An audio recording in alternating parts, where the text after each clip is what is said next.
Let me just start off by saying namaste. Good afternoon to you all.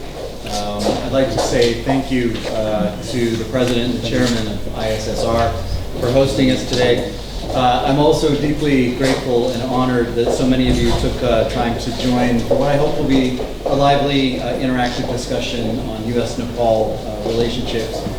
I might mention before I start out that, you know, at my mission, we have introduced the concept of standing meetings to keep conversations brief and on the point.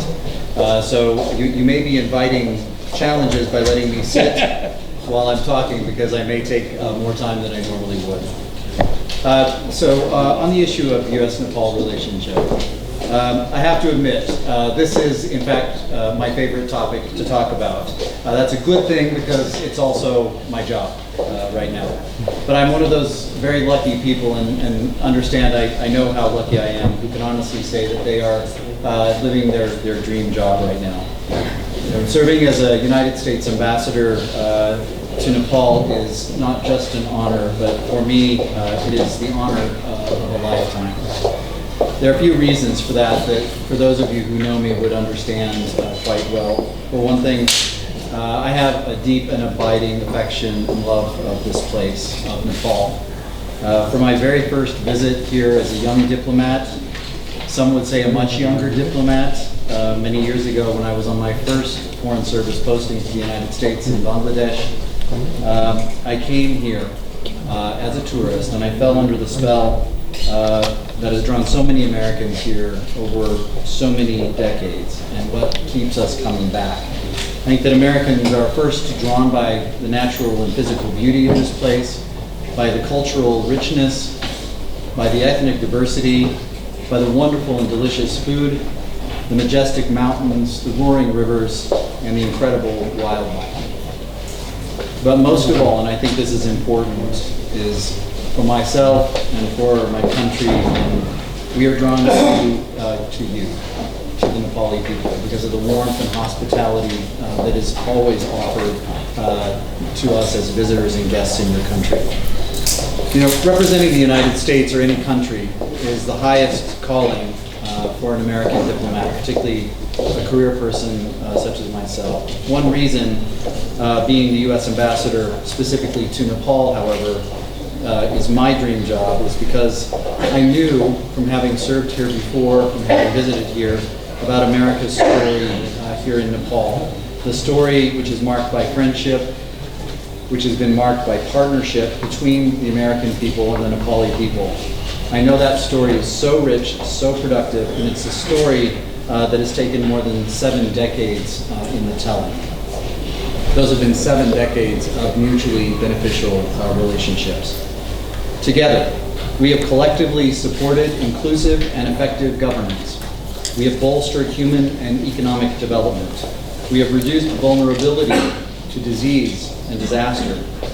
We have shored up political stability and increased Nepal's ability to make positive contributions to regional but also to global security issues.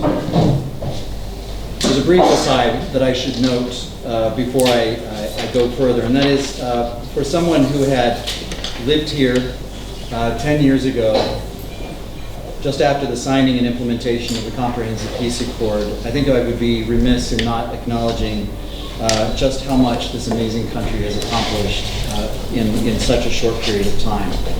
Within a generation, Nepal has moved through massive political transitions that some countries may take centuries to go through. Today, although I'm going to focus my comments on the United States partnership with Nepal, so I'm going to keep myself there. Otherwise, I think I would risk keeping you here until dinner time, which I don't want to do. So let me just say, if you'd like to invite me back to talk about this issue, about everything that we believe Nepal has accomplished over those years, I am more than happy to do so, because it's a truly remarkable story, and also part of why I'm so pleased to be here at the helm and leading American policy here. So for today, let me just stop there and say that I just want to acknowledge for the record everything that Nepal has accomplished, and to concentrate more on some of the dynamics and the relationship between our two countries. So what is America's partnership with Nepal? To me, America's partnership with Nepal is a Peace Corps volunteer in Dang district, working with farmers to build ponds to raise fish for improved nutrition and to generate income. America's partnership is a Peace Corps volunteer nurse working side by side with nursing students at the Nepalganj nursing campus to develop analytical thinking as they work with their patients. It is American IT companies who are creating high-tech jobs for Nepalis right here in Nepal. It is the Millennium Challenge Corporation, or MCC, preparing to work alongside Nepal's road engineers to improve road maintenance and safety, and helping to convert Nepal's hydropower potential into hydropower reality, including by bringing that electricity to markets that will benefit this country.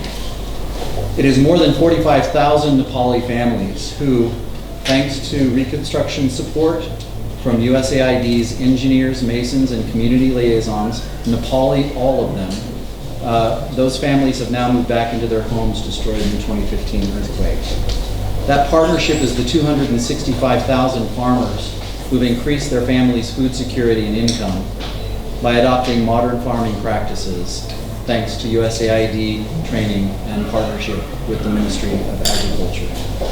It is the thousands of Nepalis who have learned firsthand about American values and American culture through exchange programs such as Fulbright, Humphrey, and the International Visitor Leadership Program, and are now applying those experiences and knowledge gained in my country to build and improve yours. I might note I'm also proud to see so many former Fulbrighters, Humphrey and IVLP, in this room today. That partnership is also our private citizens, starting with former American President Jimmy Carter and the United States government through USAID, working with Nepal's own election experts to help Nepal hold its historic elections, including the ones I was here to witness back in 2008, but subsequent elections, including the most recent, where more than 1.7 million Nepalis voted for the first time, cementing the Nepali people's desire to exert free democratic control over their country's future. That partnership is American capital that supported a startup firm to bring its popular ride-sharing enterprise to Kathmandu that has improved commuting options for thousands of dwellers of the valley. It is American technology, like the tunnel boring machine that completed Nepal's longest tunnel project this year, ahead of schedule and under budget, as part of the Barry Babai project. It is America's market, which is open to Nepali goods. It is American tourists who come to marvel at Nepal's majestic beauty, who support small and women-owned businesses in Nepal, and those who come to learn from Nepal's cultural and spiritual traditions. It is American judges, prosecutors, and police officers who work side by side with their Nepali counterparts to help strengthen the rule of law, to ensure that due process is followed, so that those who are guilty are punished and those who are innocent are cleared. And it is the 6 U.S. Marines who, in a U.S. military helicopter, who flew a dangerous mission to help save Nepalis injured in the 2015 earthquake, and they sacrificed their lives to that spirit of that partnership. It is the U.S. military specialists who helped Nepal build its own military capabilities to participate in peacekeeping operations and for rapid response when natural disasters strike and Nepali lives are at risk. Let me be clear, this partnership is good for both of our countries. When an American citizen or an American congressman asks me why American taxpayers should spend more than $200 million every year in Nepal when we have so much that we need to do at home, my answer is a simple one, and that is that our interests are best served through enlightened self-interest. Enlightened self-interest, the principle that animates so much of America's engagement, not just in Nepal, but in the world. Because we recognize that America is stronger when Nepal is stronger. Americans are healthier when Nepalis are healthier. America's sovereignty is more resolute and stronger when Nepal's sovereignty is stronger and more resolute.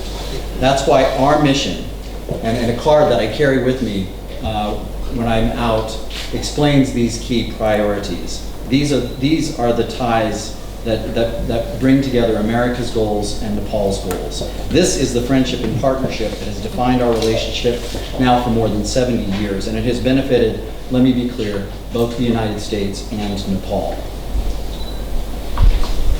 Given that history, I would also say, and given our record of achieving results and not merely mouthing the words of partnership, I admit that there are times when I have been disappointed by periodic suspicion about American motives that I hear from some speakers in some corners in Nepal.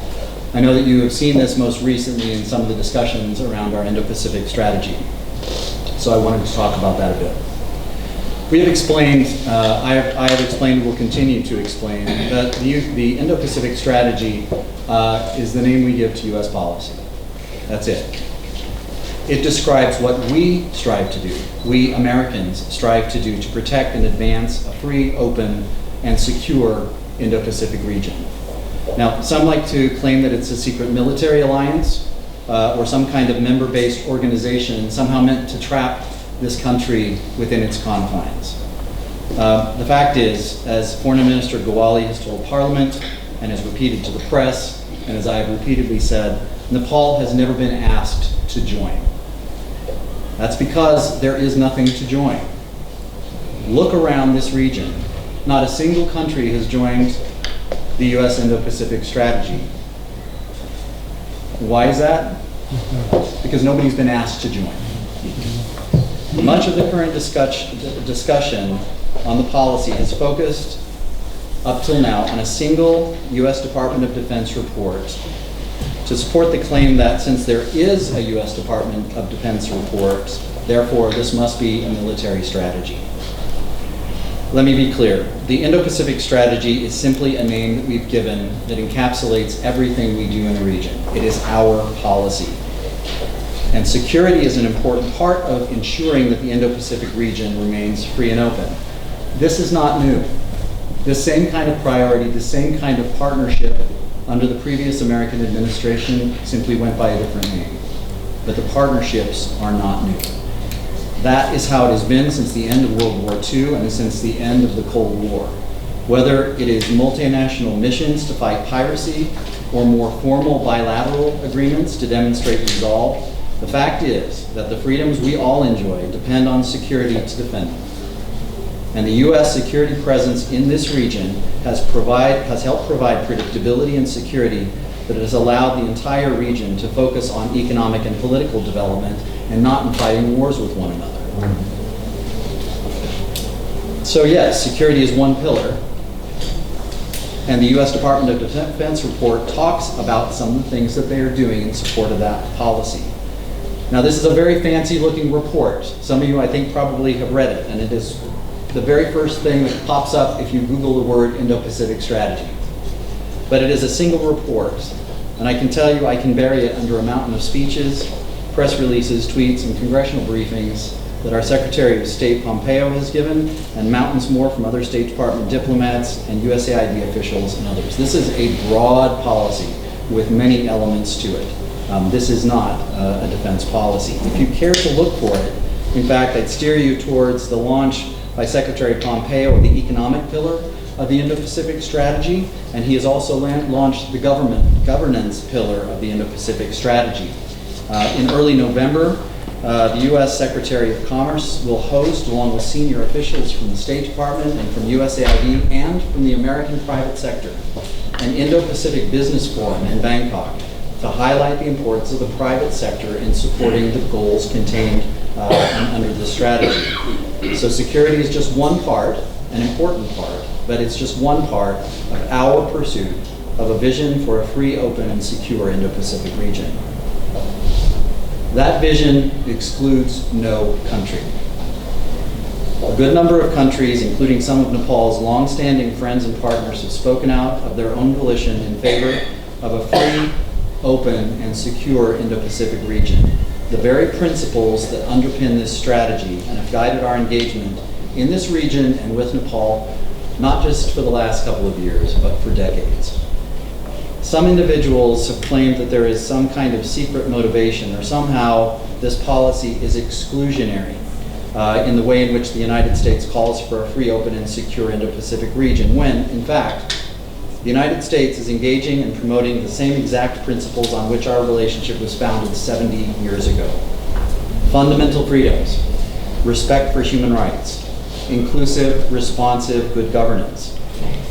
To those who would question this, I ask, what part of free, open, and secure is exclusionary or counter to anyone's interests? Is it in fact exclusionary to call for all countries to respect the sovereignty of others, regardless of their size? I certainly don't think so. I think Nepal, as a sovereign small country, has at least as much interest as the United States does in speaking up for the fundamental principle that large countries should not invade small countries and that disputes should be settled peacefully through means and not through bullying or through force. I don't understand how it could be exclusionary to say that sea lanes and air routes should remain open to all and not be militarized. All of the countries in the Indo-Pacific region, all of them, including China, including India, including Malaysia, including Nepal, everyone has benefited from the openness of those transport and sea lanes. I would think Nepal, as a landlocked country, has at least as much interest as the United States does in strengthening the international consensus that sea lanes and air routes should remain open. How can it be exclusionary to say that people should be free? How can it be exclusionary to say that people should be free? Free to exercise their fundamental human freedoms.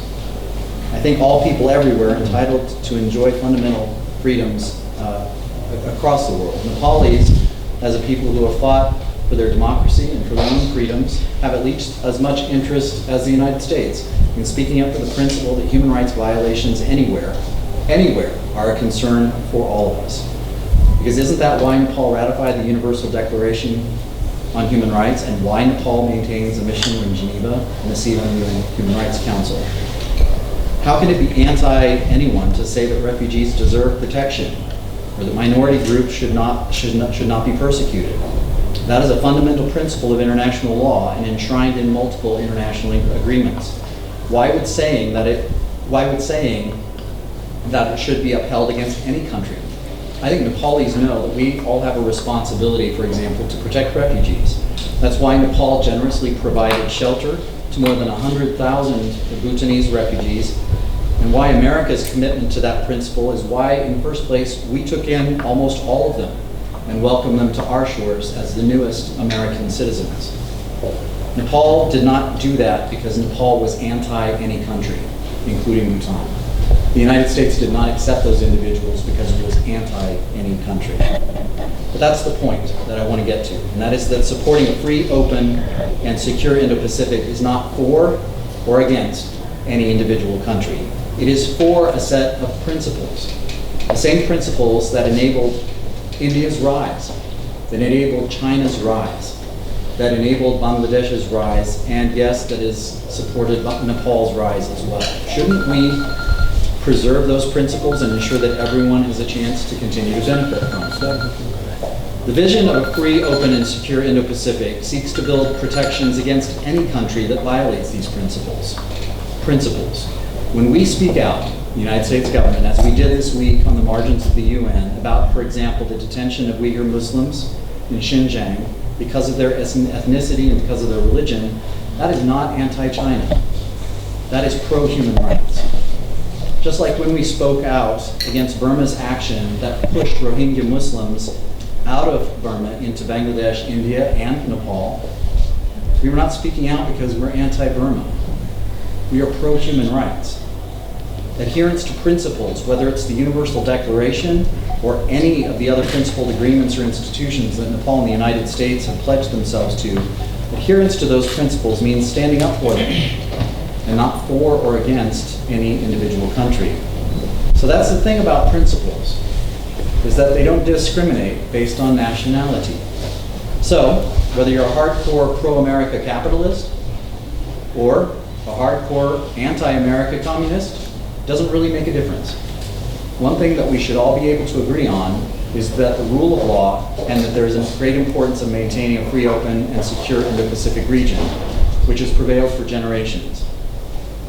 We have not asked Nepal ever to be pro-America. Though, of course, we welcome the friendship and we welcome the partnership. We have not asked Nepal to be against any other country. We ask Nepal one thing, to be pro-Nepal. We ask Nepal to guard your sovereignty fiercely, including by protecting the principles that protect your country, by strengthening the freedom, the openness, and the security that have allowed this region to prosper. One last point I'd like to turn to before I close and listen to your questions and comments. I've already shared with you that this really has been a dream job for me, but let me share also with you a concern.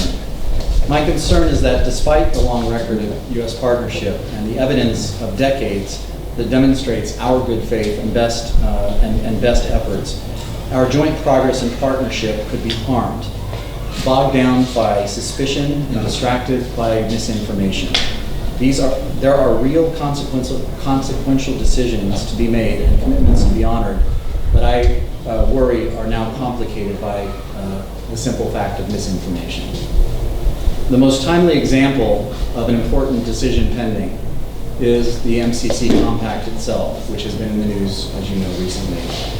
The Millennium Challenge Corporation was announced back in 2002 with the goal of introducing a new model for international development, with a particular focus on harnessing the power of the private sector investment and growth, and two, ensuring that programs had genuine buy-in from local populations, a consultative process.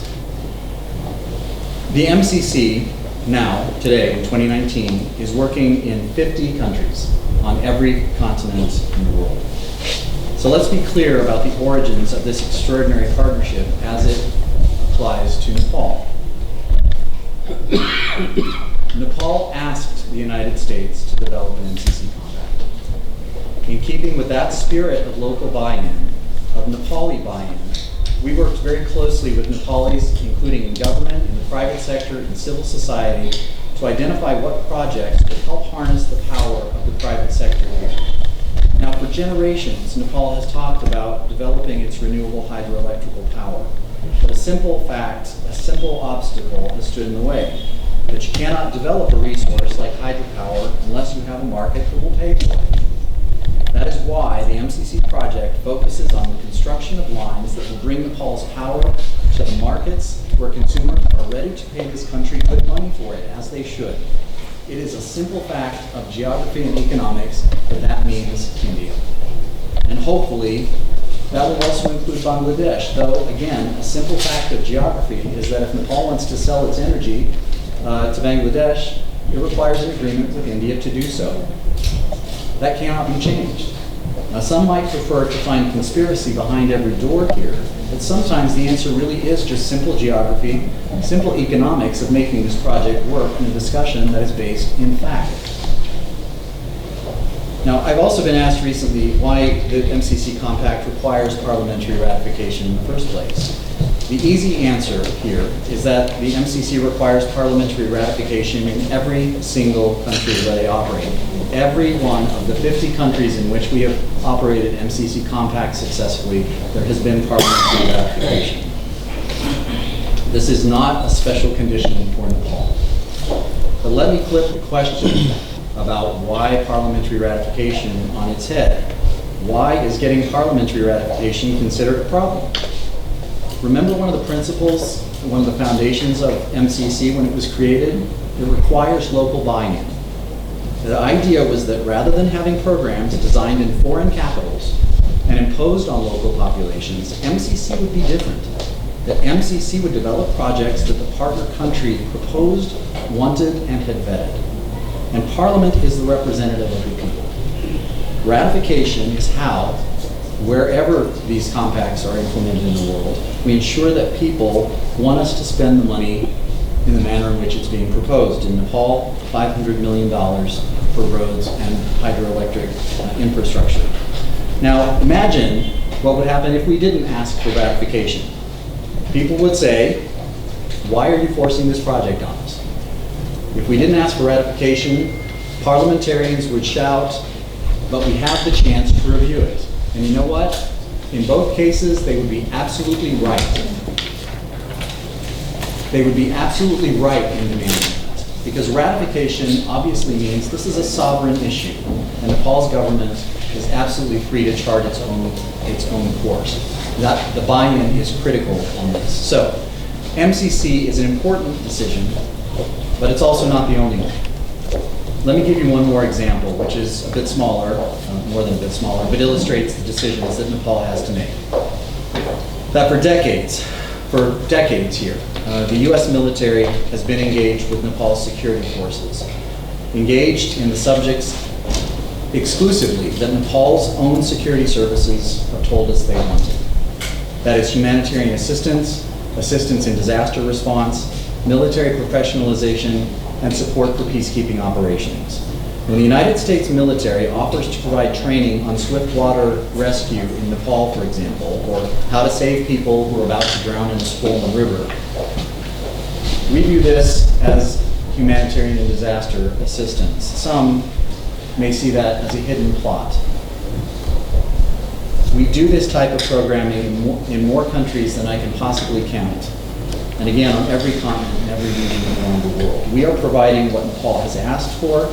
We are providing skills to help save Nepali lives. Right now, we're working on something called a state partnership program, which is something like a sister city program to help build Nepal's relationship with one of our state National Guard programs. These are the security forces at the state level that often lead on disaster response when it strikes in the United States. There's an expertise, there's a utility here that is completely consistent with our engagement here. It is the same kind of mutually beneficial partnership that has defined our military relationship from the very beginning and consistent with what we do all around the world. However, I am concerned that despite all the consultation that has gone into this process, again, despite our track record of so many decades, that this program too risks being derailed, and it risks being derailed due to misinformation and suspicion. Now, if Nepal's leaders decide they want to say no to any form of U.S. assistance in any sector, that is Nepal's sovereign. However, it would be an abrupt reversal of both the specific requests that the Nepal government has made of us and an abrupt reversal of the spirit of our partnership. And I think that partnership is going to be disposed. All of us who believe in this partnership and what it has delivered, what it continues to deliver, and what it can deliver in the future, I think would share my disappointment there. But at the end of the day, we would respect Nepal's decision because we respect Nepal's sovereign right to make those decisions. Now, I raise these concerns because I worry that we have worked together for so many years in a consultative and transparent manner to design the kinds of programs like the MCC and the state partnership program that I just mentioned, and I'm worried that we are seeing that cooperation put at risk. If we want to preserve it, if we want to keep moving ahead, we will need, Nepal's leaders and Nepal's people will need to take deliberate action as we move forward on these programs. Now, I humbly offer to you my belief that pulling back from Nepal's partnership with the United States would be a loss for Nepal, be a loss for Nepalis, but let's be clear also, it would be a loss for the United States. I believe it would not be in Nepal's interest, nor in keeping with Nepal's historical values, including the principle of amity to all and enmity towards none. Diminishing Nepal's historic partnership with the United States will not make Nepalis more prosperous. It will not make Nepal more secure. It will not make Nepal more sovereign. It will not make Nepal more resilient. Those are our goals in support of this country. The record of our partnership is a record of mutual benefit and mutual trust. I hope in the end that that record of mutual benefit and mutual trust will prevail. The misinformation and suspicion damage our ability, all of our ability, to deliver the kind of real results that the Nepali people deserve. This is the kind of partnership built on trust that the United States always has pursued and always will continue to pursue. Now, I remain hopeful, even confident, that the concerns I voiced to you will prove to be completely and totally unfounded. Maybe you're going to tell me that. I am, after all, fortunate to spend every single day doing my dream job. I've often said that I've never had a bad day in Nepal.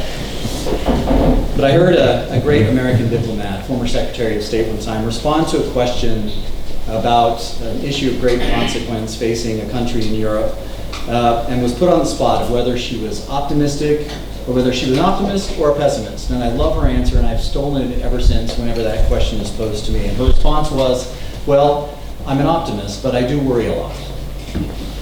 Now, I've shared with you my worry, but let me reassure you, at the end of the day, I am very much an optimist. I have a faith that the bedrock of the U.S.-Nepal relationship, which stretches back more than 70 years and is broad and deep and strong today, is strong enough to withstand misinformation and suspicion. What Nepalis have seen with their own eyes, what they have experienced with their own lives, will mean more than any whispered conspiracies. And I hope that I can contribute my own part, add to the continuation of our more than 70 years of partnership, to strengthen the foundation which will last for the next 70 years. So thank you for giving me your patient attention today. If I were standing, that would have been a shorter speech. But I look forward to listening to your thoughts and your questions, because that's how a relationship works. I think that we get stronger from these exchanges. So I look forward to those thoughts, those questions, and also your recommendations on how we move ahead. And before I end, because I know the festivals are coming up on us, Dashain Kasuba comment.